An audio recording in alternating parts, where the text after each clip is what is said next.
The good news is that there is huge demand for apprenticeships. That's fantastic that there's so many people willing to learn, that we have excellent people who are prepared to impart their knowledge in our colleges, but also in workplaces.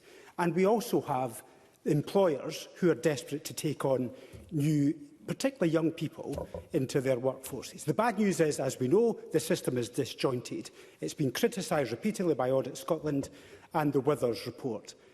My disappointment is that all of the knowledge that's been shared by James Withers is now being narrowed down into a structural discussion about whether SDS should be removed of some of its powers and transferred to the Funding Council. And we are not debating any of those other issues that I think we should be debating. And that's something I deeply regret, because employers are divided and there is concern within the sector that we're not addressing these fundamental problems. I visited the, I think, excellent Dundee and Angus College yesterday, and I heard stories from young people who are at that college about their lives being transformed. People who hadn't spoken for years had been lifted out of that and are now on the verge of employment. Some really good people who are being trained, and opportunity for work is therefore increased.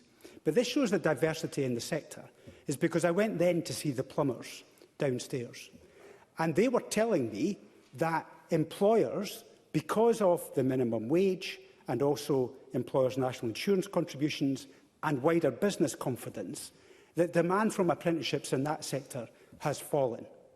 So there's a potential for particularly youth unemployment in Dundee in particular in this case, as a result of the failed demand from employers. But the college isn't able to take on those young people and do HNCs or other qualifications because their funding has been cut. So the system isn't able to flex based on the confidence within the sector.